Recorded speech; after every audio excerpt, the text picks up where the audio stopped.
الا اصحاب الیمین، مگر اصحاب الیمین نہیں ہے۔ اصحاب الیمین سے مراد وہ جنہوں نے اپنا قرض ادا کر دیا، اللہ تعالیٰ کے حقوق، اس کے بندوں کے حقوق دنیا میں ادا کر دیے جنہوں نے، تو یہ اپنا قرض ادا کر چکے، ان کے نفس اب قید نہیں ہے۔ اصحاب الیمین جو ہے نا ایکسیپشنل کیس ہے، یا تو وہ معصوم لوگ ہیں جن کا کوئی حساب ہی نہیں ہے، یا پھر امت کے وہ لوگ جن کے بارے میں آپ صلی اللہ علیہ وآلہ وسلم نے خود خوشخبری سنائی کہ میری امت کے بہت سے لوگ حساب کتاب سے ایگزمپٹڈ ہیں، ان سے حساب کتاب ہی نہیں ہونا۔ تو سوائے اصحاب الیمین کے سب نفس رہن ہیں، سب کی جانیں گروی ہیں، سوائے اصحاب الیمین کے۔ فی جنات، جو باغوں میں ہوں گے، یتساءلون، آپس میں وہ سوال کریں گے، کس کے بارے میں؟ عن المجرمین، مجرموں کے بارے میں آپس میں سوال کریں گے۔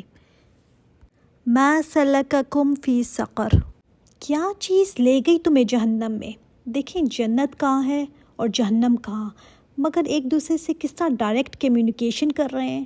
جنت والے جہنم والوں سے پوچھ رہے ہیں، ما سلککم فی سقر، کیا چیز تم کو، سلککم، تم کو لے گئی جہنم میں، کیا وجہ ہوئی تم جہنم میں کیسے چلے گئے؟ کون سا ایسا عمل تھا تمہارا؟ اچھے بھلے تھے تم، اچھی باتیں دوسروں کو بتایا کرتے تھے، بھلے انسان لگتے تھے، پھر کیا وجہ بنی کہ آج تم جہنم میں پڑے ہوئے ہو؟ دیکھیں آج کتنی ڈسٹنس ہے نا، اسکائپ پہ یا واٹس ایپ کے تھرو کیسے بندہ ایک دوسرے سے کمیونیکیٹ کر لیتا ہے، اسی طرح ایک دوسرے کو دیکھ بھی لیتا ہے۔ تو وہاں بھی اللہ تعالیٰ کوئی ایسا انتظام کریں گے کہ جنت اور جہنم میں اتنے فاصلے کے باوجود ایک دوسرے سے پوچھ رہے ہوں گے۔ آج تو اس کو سمجھنا بالکل بھی مشکل کام نہیں ہے۔ اب دیکھیں ہمیں بھی تھوڑا سا ہونا چاہیے کہ جو پوچھ رہے ہیں کہ تم تو بالکل ٹھیک ٹھاک تھے، بھلے آدمی تھے، دنیا میں لوگوں کو اچھی باتیں بتایا کرتے تھے، تو کیا چیز تمہیں جہنم میں لے گئی؟ قالوا لم نک من المصلین، وہ کہیں گے ہم نمازیوں میں سے نہیں تھے، نماز سے ہم جی چراتے تھے۔ پہلی وجہ جو بتائی گئی وہ نماز نہ پڑھنا، یہ نہیں کہ ہم شرک کرتے تھے یا ہم کافر تھے، کیونکہ ان کے لیے تو نماز ہے ہی نہیں نا، اس کا مطلب مسلمان تھے مگر بے نمازی۔ بعض دفعہ لوگ خدمت خلق اتنا زیادہ کرتے ہیں، کہیں این جی اوز ہیں لوگوں کی مدد کے لیے، کہیں کنویں کھدوا کر رکھتے ہیں، کہتے ہیں ہم جو کر رہے ہیں بس کافی ہے، نمازیوں کو ہم نے بہت دیکھا ہے، بہت بے ایمانی کرتے ہیں، ایسے کرتے ہیں ویسے کرتے ہیں۔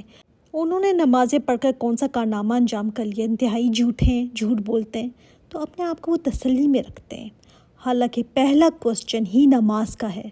پھر کچھ لوگ ہیں جو کہتے ہیں کہاں سزا بتائی گئی ہے نماز نہ پڑھنے والوں کی، کہیں ہمیں سزا نہیں ملتی قرآن میں۔ تو اس آیت سے آپ کو پتہ نہیں چل رہا کہ سزا کیا بتائی گئی ہے نماز نہ پڑھنے والوں کی؟ جہنم میں پڑے ہوں گے وہ، بے نمازی جہنم میں ہوگا۔ یہاں پر 4 ان کے جرم بتائے گئے۔ وَلَمْ نَكُ نُطْعِمُ الْمِسْكِينَ، اور ہم مسکین کو کھانا نہیں کھلاتے تھے، حقوق العباد کا بھی خیال نہیں کرتے تھے۔ یہ مسکین کی بھوک ان کے سامنے ہوتی تھی مگر ان کو رحم نہیں آتا تھا۔ یہ انسان اللہ کا کنبہ ہے نا، ان کے ساتھ خدا ترسی کرنا، ان کی مدد کرنا، اللہ تعالیٰ کو خوش کرنا ہے۔ یہاں پر یہ نہیں کہا گیا کہ مسلمانوں کو کھانا نہیں کھلاتے تھے، کہا گیا مسکین، کوئی بھوکا ہے، مسکین ہے، غریب ہے، چاہے کوئی بھی مذہب سے ہے، اس کی بھوک کا احساس انہوں نے نہیں کیا۔ اپنے لیے لاکھوں اڑانے کو ہوتے تھے مگر مسکین کو کھانا نہیں کھلاتے تھے۔ اللہ تعالیٰ ہمیں بھی معاف کرے۔ کبھی شادیوں پر ہم جائیں نا تو ٹینٹ کے باہر کتنے ہی غریب مسکین ہاتھ پھیلا کر بیٹھے ہوئے ہوتے ہیں کہ تھوڑا سا ہمیں بھی دیتے ہیں، اور ہم کھانا کیسے پلیٹوں میں بھر بھر کے، اور پھر ہم سے کھایا بھی نہیں جاتا اور اس کو ٹریش میں پھینک دیتے ہیں، مگر کسی کو دیتے نہیں ہیں۔ قیامت کے دن لوگ جہنم میں پڑے ہوں گے، کہیں گے ہم مسکین کو کھانا نہیں کھلاتے تھے۔ اللہ اکبر۔ کاش کہ ہم نے کبھی قرآن کو سمجھ کر پڑھا ہو، کہ ہمیں پتہ ہو کیا چیزیں ہیں جو جہنم میں جانے کا سبب بنتی ہیں۔ انسان اگر آج ریئلائز کر لینا تو وہ تو کھانے میں سے مسکین کا حصہ نکالے۔ کتنے ہی ایڈز ہم دیکھتے ہیں نا آج، کئی جگہ پر پینے کا پانی نہیں ہے، کھانا تو دور کی بات، ہمارے گھروں میں فریجوں میں کھانا بھرا ہوا پڑا ہوتا ہے، اور کئی جگہوں پر لوگ بھوک سے تنگ آ کر خودکشیاں کر رہے ہیں، لیکن ہمیں احساس نہیں ہوتا۔ اس کا احساس نا کتنا ضروری ہے، اس کی وجہ سے بھی لوگ جہنم میں جائیں گے۔ کبھی سوچا ہے کسی نے؟ وَلَمْ نَكُ نُطْعِمُ الْمِسْكِينَ، ہلا دینے والی بات ہے، یہ سوچنے والی بات ہے۔ ایک تو پہلے ہم اپنی نمازوں کا جائزہ لیں کہ ہماری نمازوں کا کیا حال ہے، کئی نمازوں میں کوتاہی تو نہیں ہو رہی۔ دوسرا، کیا میں مسکین کو کھانا کھلانے کا اہتمام کرتی ہوں؟ کیا میرے اندر یہ احساس ہے کہ کوئی بھوکا ہے؟ بھوک کبھی چکھی نہ ہو نا تو اس کا احساس نہیں ہوتا کہ بھوک کیا چیز ہے۔ روزہ بھی ہم جو رکھتے ہیں نا تو سحری میں اتنا پیٹ بھر کر کھاتے ہیں کہ افطاری تک بھوک نہ لگے، اور پھر سارا دن بستر سے نہیں اٹھتے کہ کہیں مجھے بھوک محسوس نہ ہو جائے۔ وَكُنَّا نَخُوضُ مَعَ الْخَائِضِينَ۔ تیسرا ان کا جرم کیا ہے؟ ہم بحث بہت کیا کرتے تھے بحث کرنے والوں کے ساتھ۔ یعنی کیا مشغلہ تھا ان کا؟ اللہ تعالیٰ معاف کرے۔ انسان کو نا سوچ سمجھ کر اپنی چوز کرنی چاہیے۔ یہ بحثیں کرنا، یہ بھی کام اکیلے نہیں ہوا کرتا۔ نخوض کا معنی بحثیں کرنا، بیہودہ باتیں کرنا، میخیاں نکالنا، خواہ کی باتیں بنانا، شوشے نکالنا، ہنسی دل لگی کرنا، تو یہ کام تو اکیلے نہیں ہوا کرتا، یہ تو مجلسوں میں ہوا کرتا ہے۔ جب کمپنی ہوتی ہے دوستوں کی تو ادھر یہ کام ہوتے ہیں۔ وَكُنَّا نَخُوضُ مَعَ الْخَائِضِينَ۔ بعض مجلس ایسی ہوتی ہے نا جو دین کی باتوں کو لے کر ہنسی مذاق اڑاتے ہیں، میخیاں نکالتے ہیں، بحثیں کرتے ہیں، تو یہ کیا کہہ رہے ہیں؟ ہم ان کے ساتھ مل کر یہ کام کیا کرتے تھے۔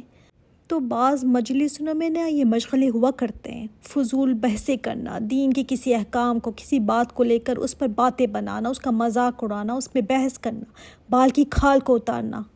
وَكُنَّا نُكَذِّبُ بِيَوْمِ الدِّينِ۔ اور ہم جھٹلاتے تھے روز جزا کو، قیامت کو ہم نہیں مانتے تھے، یا تو بالکل ہی انکار کر دیا یا پھر پارشلی انکار کرنا۔ انسان جیسے کہے نا ہاں آئے گی تو دیکھا جائے گا، چھوٹی موٹی باتوں پر کیا پکڑنا ہے، اللہ تعالیٰ نے جہنم میں تھوڑی ڈالے گا، یہ تو ڈرانے کے لیے کہا گیا ہے۔ یوم الدین کو ایسے لینا ہے جیسے کوئی ڈرنے کی ضرورت ہی نہیں ہے، کوئی زیادہ فکر کرنے کی ضرورت نہیں ہے، نہ اس کی تیاری کرنے کی ضرورت ہے۔ تو ایک طرح سے یہ انکار کرنا ہی ہو گیا۔ یہ ان کا چوتھا جرم ہے کہ آخرت کے دن کو سیریس نہ لینا، نہ اس کی پرواہ کرنا۔ حتی اتانا الیقین، یہاں تک کہ یقین آ گیا ہمارے پاس۔ اور یقین کیا ہے؟ سب سے بڑی یقینی بات کیا ہے جس کو کوئی بھی ڈینائی نہیں کر سکتا؟ کوئی اللہ تعالیٰ کی ذات پر یقین نہیں رکھتا، کوئی آخرت کو نہیں مانتا، کوئی دین کو نہیں مانتا، لیکن ایک ایسی چیز جس کا کوئی انکار نہیں کر سکتا، چاہے کوئی ایتھیسٹ ہو، چاہے کوئی ماننے والا ہو، نہ ماننے والا ہو، موت کو ضرور مانتا ہے، وہ کافر ہو، مسلمان ہو، ایتھیسٹ ہو، لیکن سب کو یہ یقین ضرور ہے کہ ہم نے مرنا ہے۔ یہاں پر یہ نہیں کہا گیا حتی اتانا الموت، کہا گیا حتی اتانا الیقین، کیونکہ سب سے یقینی چیز ہے، یہ شیور ہے کہ مرنا ہے۔ دوسری اس میں بات ہے ہی نہیں کہ دوسرا کوئی آپشن ہو۔ اللہ تعالیٰ نے اس کو یقین کہا ہے، تو اب اپنے اوپر رکھ کر دیکھیے تو یقین نہیں آتا نا۔ اوپر سے سرسری سے ہاں ہم کہہ دیتے ہیں مرنا ہے، پتہ ہے مرنا ہے، لیکن جس دن ہمیں یقین آ جائے گا نا کہ مرنا ہے اور مر کر پھر مجھے کھڑے ہونا ہے، تو اس دن تو ہمارا عمل بدلے گا۔ جیسی زندگیاں ہم گزار رہے ہیں ویسے تو نہیں گزریں گی پھر۔ تو یہ کہتے ہیں نہ انہوں نے نماز پڑھی، نہ کسی مسکین کا خیال کیا، فضول باتوں فضول مشغلوں میں یہ لگے رہے، یوم آخرت کو بھی کوئی اہمیت انہوں نے نہیں دی، نہ اس کی پرواہ کی، نہ اس کی کوئی تیاری کر کے رکھی کہ یہ بھی آئے گی، یہاں تک کہ ایک دن موت ہی آ گئی، یقین چیز آ گئی۔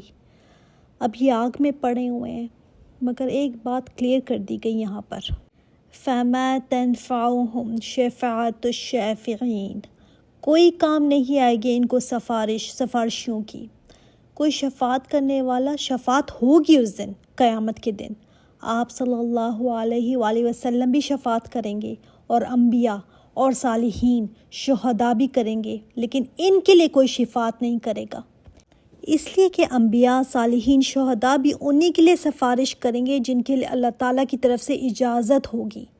من ذا الذی یشفع عندہ الا باذنہ، کون ہے جس کی مجال ہو کہ سفارش کرے اس کے ہاں، مگر اسی کی اجازت سے، اس کا اذن ہوگا تو سفارش کر سکیں گے۔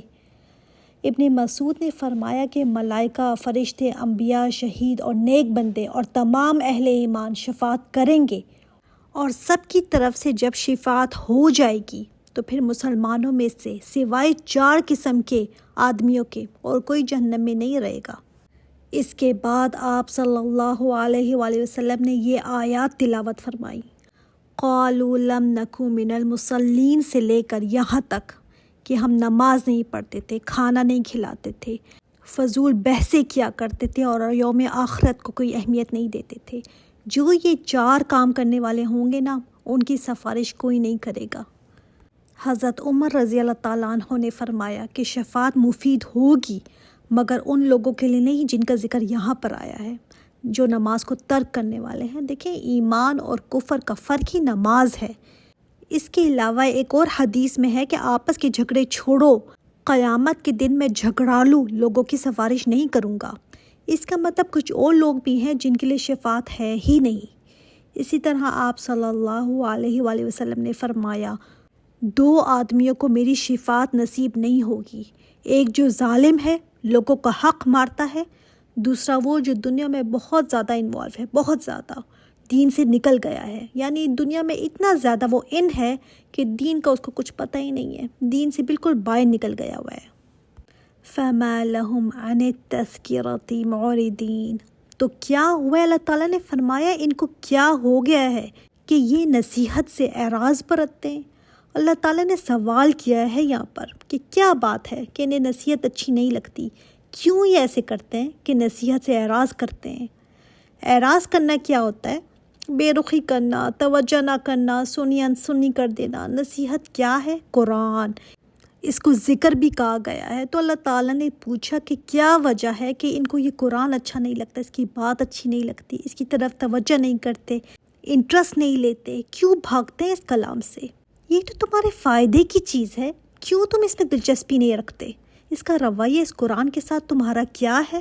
تم اس سے ایسے بھاگتے ہو کأنہم حمر مستنفرہ، گویا کہ بھڑکے ہوئے گدھے ہیں، ایسے بھاگتے ہیں جیسے گدھے بھاگتے ہوں۔ فرت من قسورہ، جو شیر سے بھاگے ہوئے ہوں۔ آپ نے کبھی ڈاکومنٹری دیکھی ہوگی نا، کبھی شیر آ رہا ہو تو کیسے زیبرا، یہ ہرن کیسے بھاگتے ہیں، جس کا جدھر منہ ہوتا ہے وہیں بھاگے چلے جاتا ہے شیر کی ایک آہٹ سے۔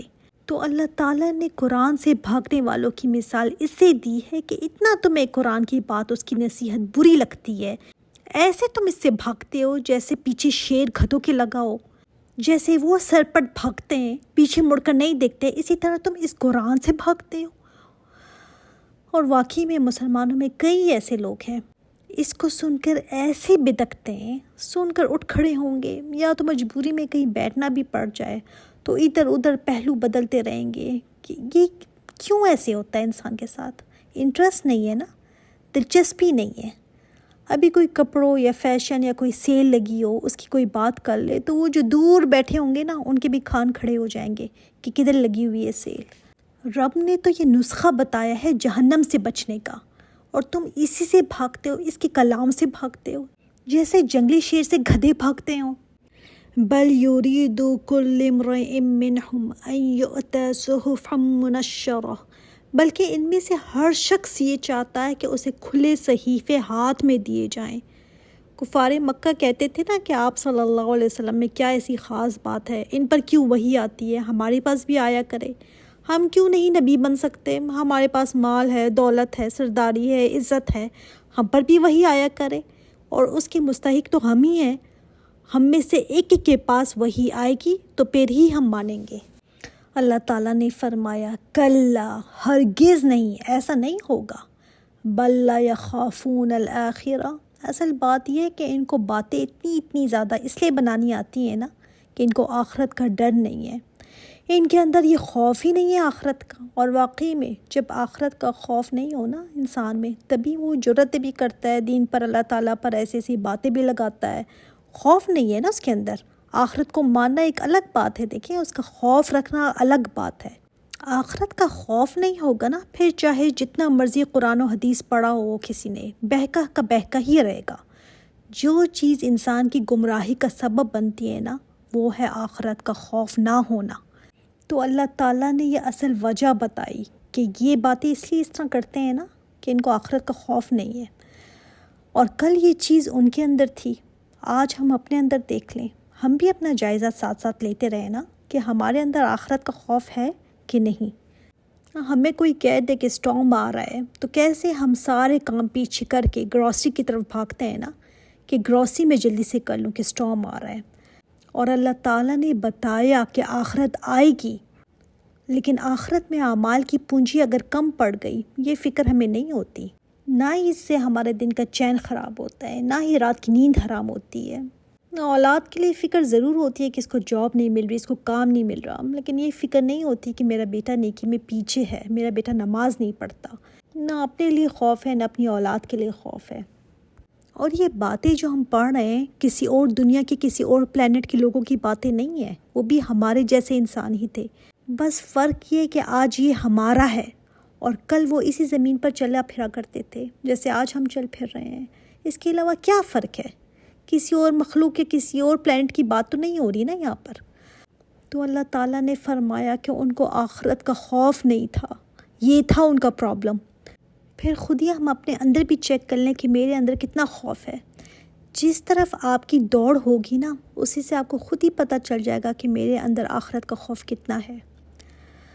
کلا، ہرگز نہیں، انہو تذکرہ، بے شک یہ تو نصیحت ہے، قرآن تو یاد دہانی ہے.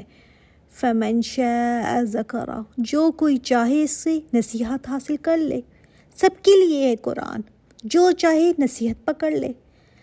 وما یذکرون الا ان یشاء اللہ، مگر بات یہ ہے کہ کوئی نصیحت نہیں پکڑ سکتا مگر وہی جس کے لیے اللہ چاہے. اگر اللہ چاہے گا نا تو نصیحت مل سکتی ہے، ورنہ نہیں مل سکتی.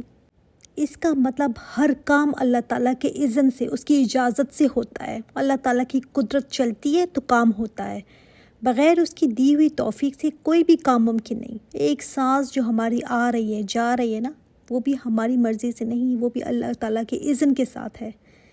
اسی طرح اللہ کا اذن ہوتا ہے تو ہی کوئی نصیحت پکڑتا ہے. نیکی کا ارادہ بھی نا اللہ تعالیٰ ہی دل میں ڈالتے ہیں تو انسان کر پاتا ہے. کل خیر اللہ تعالیٰ کی طرف سے ہے، لیکن ہاں شر کو اللہ تعالیٰ کی طرف منسوب نہیں کرنا چاہیے. حالانکہ خیر و شر دونوں ہی اللہ کی طرف سے ہیں. تو نصیحت تو نہیں ملے گی جب تک اللہ نہیں چاہے گا. اب ہم کہیں ذہن میں آتا ہے نا کہ اللہ ہی نہیں چاہتا تو بیچارے وہ کیا کرتے. ذہن میں ایک بات رکھیے گا، اللہ تعالیٰ ذرا بھی ظلم نہیں کرتا. جس کے اندر طلب ہوتی ہے نا، جو شوق رکھتا ہے، جس کو اندر سے ہوتا ہے نا کہ بس مجھے کسی طرح نصیحت ملے، میری زندگی ایسے گزرے جیسے اللہ تعالیٰ چاہتا ہے، تو اللہ تعالیٰ اس کے لیے خیر کے دروازے کھول دیتا ہے، بنا دیتا ہے، اس کے لیے نصیحت پکڑنے کے راستے بنا دیتا ہے اللہ تعالیٰ. لیکن جو سننا ہی نہیں چاہتے، نصیحت نہیں پکڑنا چاہتے، اپنی زندگیاں نہیں چینج کرنا چاہتے، تو اللہ تعالیٰ تو زبردستی یاد رکھے گا کسی کو ہدایت نہیں دیتا. ہوا اہل التقوی و اہل المغفرہ، ہوا کی جو ضمیر ہے نا کس طرف جا رہی ہے؟ اللہ تعالیٰ کی طرف. اللہ تعالیٰ سب سے زیادہ حقدار ہے کہ اس سے ڈرا جائے. وہی اس لائق ہے کہ اس کا خوف دل میں ہو، اس کی ناراضگی سے بچنے کی فکر دل میں ہو. و اہل المغفرہ، اور اسی میں طاقت ہے، قدرت ہے کہ وہ معاف کر دے. معاف کرنے کا اختیار بھی اسی کے پاس ہے.